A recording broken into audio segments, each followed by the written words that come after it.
9월 16일 오늘의 말씀은 출애굽기 15장 22절에서 27절입니다.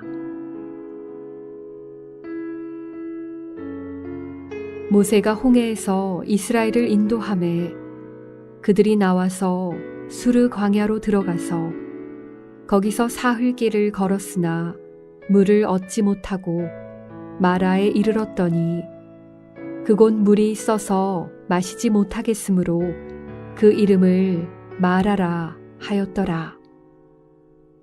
백성이 모세에게 원망하여 이르되 우리가 무엇을 마실까 하매 모세가 여호와께 부르짖었더니 여호와께서 그에게 한 나무를 가르치시니 그가 물에 던지니 물이 달게 되었더라.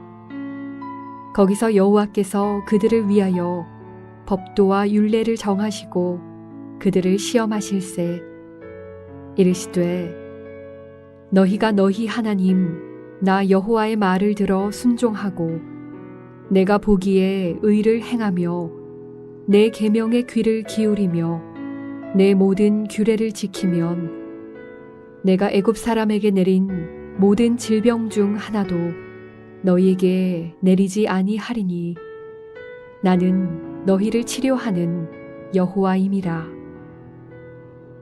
그들이 엘림에 이르니 거기에 물샘 12과 종려나무 70그루가 있는지라. 거기서 그들이 그 물 곁에 장막을 치니라. 샬롬, 반갑습니다. 오늘은 여호와 라파라는 제목으로 함께 하나님의 말씀 나누겠습니다.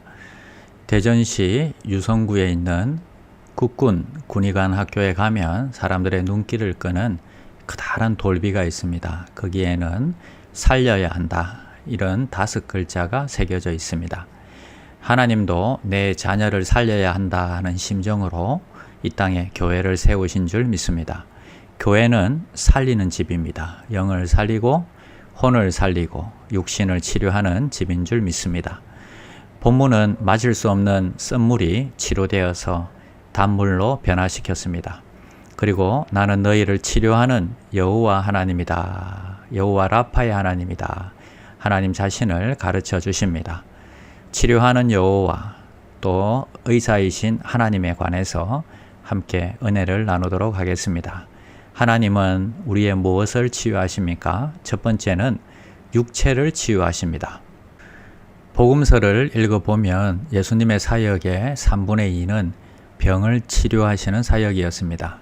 신앙생활을 하면서도 육체의 질병 치유를 부정하는 분들도 있는데 그것은 잘못된 믿음입니다. 성경은 분명히 하나님은 병든 자를 치유하시는 치유자라고 소개하십니다. 젊은 나이에 미국에 가서 공부를 하고 30대에 박사학위를 받은 권길중 박사가 있습니다. 이분은 세계 100대 조형 건축가에 선정될 정도로 장래가 촉망되는 젊은 교수였습니다.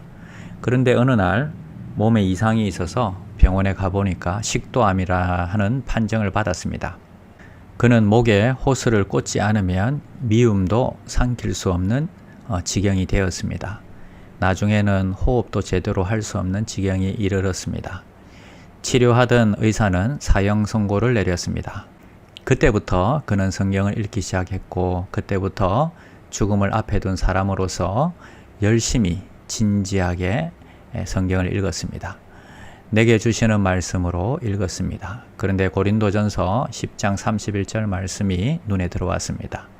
그런즉 너희가 먹든지 마시든지 무엇을 하든지 다 하나님의 영광을 위하여 하라. 아멘. 이 말씀이 불같이 가슴에 임했습니다. 회개가 터지고 자신도 모르게 아멘이라는 소리가 나왔습니다.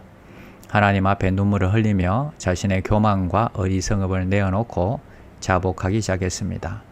몇 날 며칠을 기도하며 말씀을 읽다가 회개하고 기도했습니다.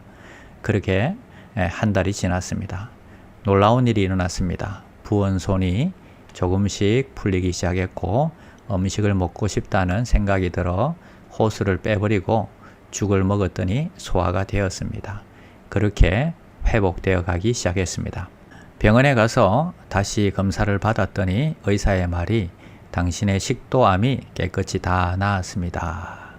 할렐루야, 놀라운 선언이었습니다.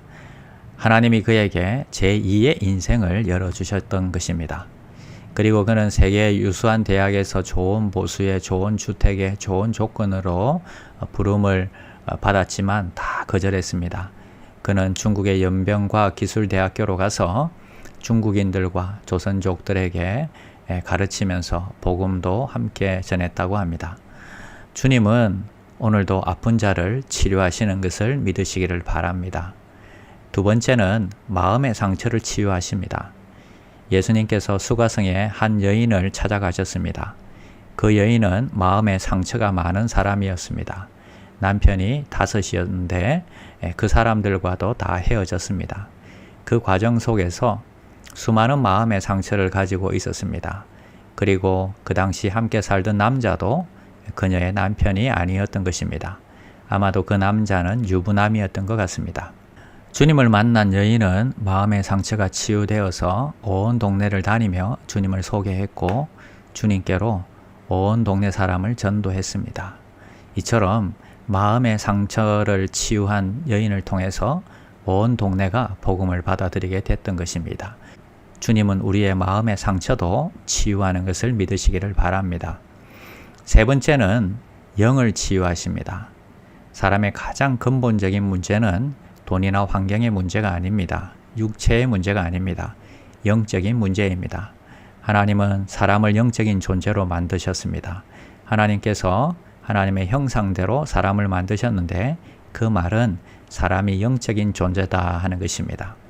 사람들이 하나님에게서 떠나고 하나님과의 교제가 단절되게 되었습니다. 죄를 범하는 순간 사람들은 영은 죽게 되었고 하나님과 단절되었던 것입니다. 사람의 영은 병든 정도가 아니라 죽은 상태인 것입니다.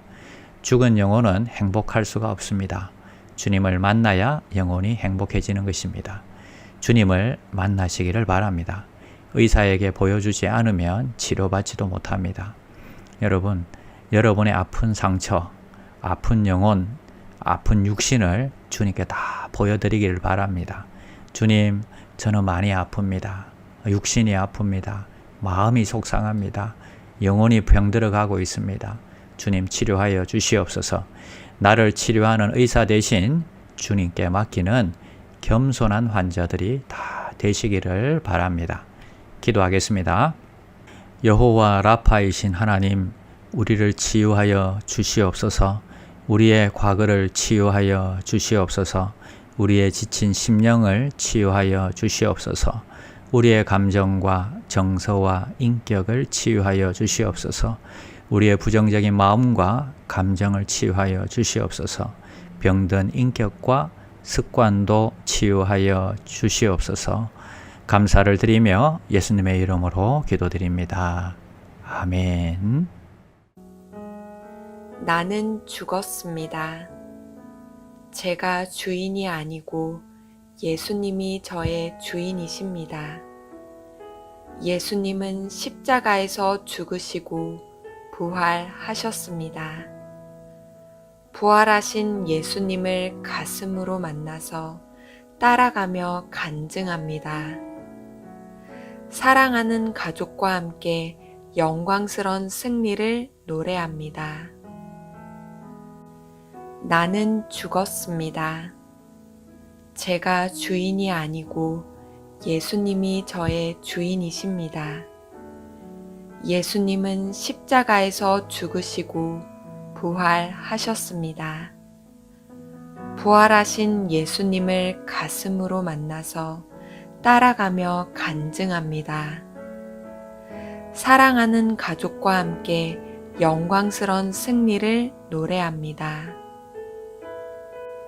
나는 죽었습니다.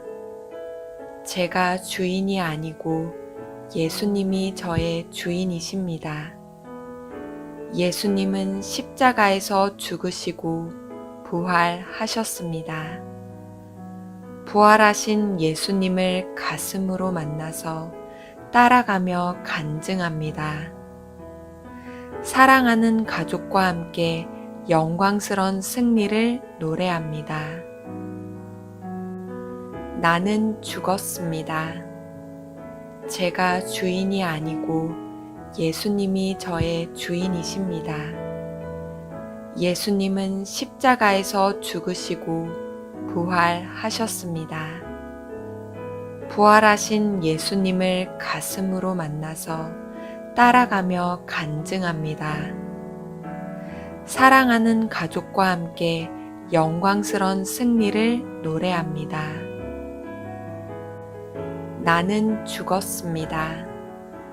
제가 주인이 아니고 예수님이 저의 주인이십니다. 예수님은 십자가에서 죽으시고 부활하셨습니다. 부활하신 예수님을 가슴으로 만나서 따라가며 간증합니다. 사랑하는 가족과 함께 영광스런 승리를 노래합니다.